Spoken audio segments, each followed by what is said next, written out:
को दिया जाएगा, खटखटाने वालों के लिए द्वार खोला जाएगा। और क्या लिखा है?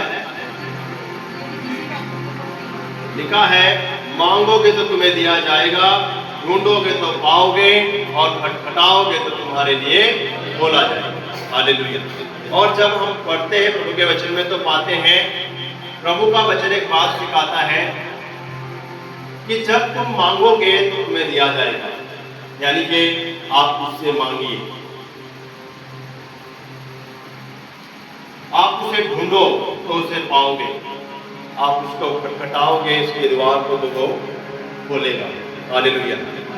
आगे लिखा है कि जब तुम में से कौन ऐसा मनुष्य है कि तुम्हारे बच्चे तुमसे रोटी मांगे और तुम उन्हें पत्थर दो? है कोई ऐसा? कोई भी नहीं, है कि नहीं?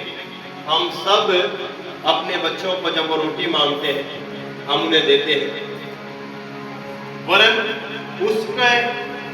उसके जानने से, उसके मांगने से पहले हम ये जानते हैं कि हमें उसे देना है, अच्छी चीज देनी है, ये हमें अपने बच्चे के लिए अच्छा करना है, हमें बच्चे के लिए ये अच्छा करना है, हम सब जानते हैं। तो प्रभु कहता है, प्रभु यीशु मसीह ने स्वयं इन वाणियों को लिखा, कहा कि जब तुम बुरे होकर के अपने बच्चों को अच्छी चीजें देना जानते हो तो मैं तो तुम्हारा स्वर्गीय पिता हूं, मैं तुम्हें अच्छी चीजें क्यों ना दूंगा। हालेलुया। लेकिन इन्हें देगा जो मांगता है। प्रभु का वचन कहता है कि जो मांगता है उसे दिया जाएगा, जो ढूंढेगा वह पालेगा, और जो खटखटाएगा उसके लिए द्वार खोलेगा। अब आपने यहाँ पर एक बात सुनिए, वहां पर जिक्र है किस बात का? रोटी का। कि जब कोई मनुष्य ऐसा है कि जब उसका बच्चा उससे रोटी मांगे तो वो पत्थर दे, कोई नहीं। यहाँ पर जिक्र किस बात का है? रोटी। तो जब हम रोटी मांगते तो रोटी मिलती है, यानी कि रोटी एक ऐसी वस्तु है जिसके द्वारा हम अपने पेट को, अपनी भूख को मिटाते हैं। हमारे पेट की भूख जो होती है, हमारा शरीर जो लालसा करता है, उस भूख को मिटाया जाता है। इसके द्वारा, रोटी के द्वारा। आप बहुत सारी चीजें खाइए, यदि आपको रोटी ना मिले आप एक समय टाल सकते हैं, दूसरा समय टाल सकते हैं, लेकिन ऐसा नहीं है कि आप हर दिन कुछ अलग चीजों को खाएं। लेकिन प्रभु का वचन सिखाता है कि रोटी के द्वारा हमारी क्या होती है? भूख मिटती है। क्या करते हैं रोटी के द्वारा? हम अपने जीवन में रोटी को जब खाते हैं तो हमारी भूख दूर हो जाती है। हालेलुया। प्रभु का वचन कहता है कि जब तुम प्रभु से मांगोगे तो वो तुम्हारे जीवन में देगा उस रोटी को जिसे तुम खा करके तृप्त हो जाओ। अब प्रभु यीशु मसीह ने कहा कि जीवन की रोटी मैं हूं, और जो मुझे खाएगा वो कभी भूखा ना होगा, जो मुझे पिएगा वो कभी प्यासा ना होगा। लेकिन मैं आपके ध्यान को इस बात की ओर ले जाना चाहता हूं कि जो ये रोटी वर्ड आप सुनते हैं, मैं एक जगह पर प्रचार कर रहा था इस बात के ऊपर, प्रभु ने सिखाया, आप जब इस रोटी वर्ड को सुनते हैं, जब आपको भूख लगती है तो आपका ध्यान एक बात की ओर जाता है। आप सभी कहते हैं कि हम रोटी खा लें ताकि भूख लगे, ये भूख जो है हमारी मिट जाए।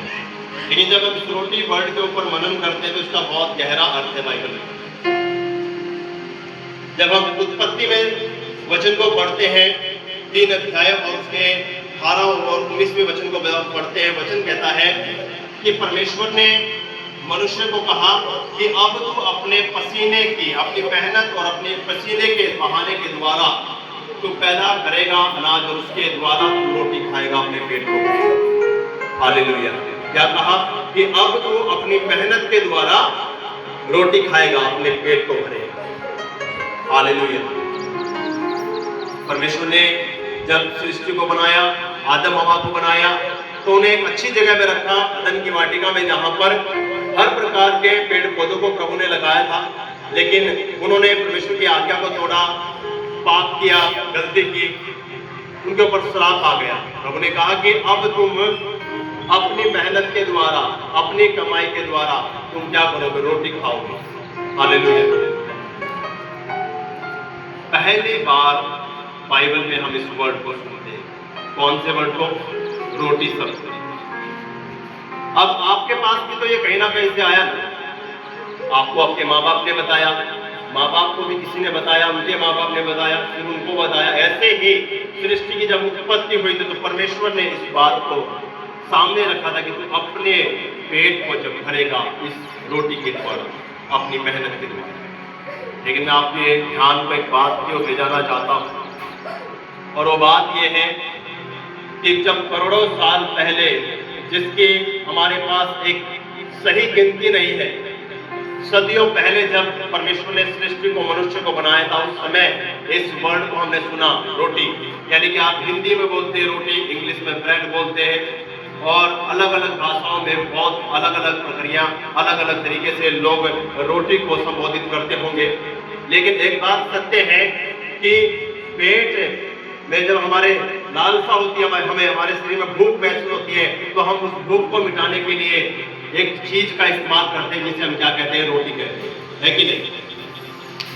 तो ऐसा ही जब परमेश्वर ने आदम को कहा होगा, तो हो सकता है किसी भी भाषा में जब परमेश्वर से बात कर रहे होंगे, तो आदम समझ रहा था उस बात को कि प्रभु ने कहा है कि मैं अपनी मेहनत के द्वारा अब रोटी खाऊंगा, वे पेट भरूंगा। और फिर उसने वैसा ही किया, और ऐसे ही सृष्टि की उत्पत्ति हुई, फिर वो बढ़ते गए लोग, और हम एक वर्ड को सीख गए कि रोटी खाने से हमारी भूख मिटती है। लेकिन प्रभु यीशु मसीह ने क्या कहा? प्रभु यीशु मसीह ने कहा कि जीवन की रोटी मैं हूं और जीवन का जल मैं हूं। जो मुझे खाएगा वो कभी भूखा ना होगा, जो मुझसे पिएगा वो कभी प्यासा ना होगा। मेरे प्रियो, आज से 2000 कुछ साल पहले जब प्रभु यीशु मसीह सृष्टि में थे, तो उन्होंने कहा कि मैं जीवन की रोटी हूं, जो मुझसे खाएगा वो कभी भूखा ना होगा। आज हमें जरूरत है मेरे प्रियो इस बात की ओर ध्यान लगाने की, जिस वर्ड को हमने सीखा अपने पूर्वजों से, पीढ़ियों से, उत्पत्ति से चलता आ रहा है, जो वर्ड रोटी, जिसे हम जानते हैं कि उससे भूख मिटती है हमारी, हम उसे तो खाने के लिए हमेशा तैयार रहते हैं। लेकिन हम जो विश्वास करने वाले लोग हैं, हमें ये बात सीखनी जरूरी है कि प्रभु यीशु मसीह ने क्या कहा है कि जीवन की रोटी वो है। यदि आप उसके पास रह करके खाएंगे तो आप कभी भी भूखे ना होंगे, वो आपको हमेशा तृप्त करके रखेगा। हालेलुया। आपको पता है जब हम उत्पत्ति में पढ़ते हैं, उत्पत्ति से अगली पुस्तक है निर्गमन। जब हम निर्गमन की पुस्तक को पढ़ते हैं, वहां पर सीखते हैं कि परमेश्वर ने इजरायली लोगों को मिस्र देश से निकाला। कहां से निकाला? इजरायली लोगों को मिस्र देश से निकाल करके लेकर के आए प्रभु।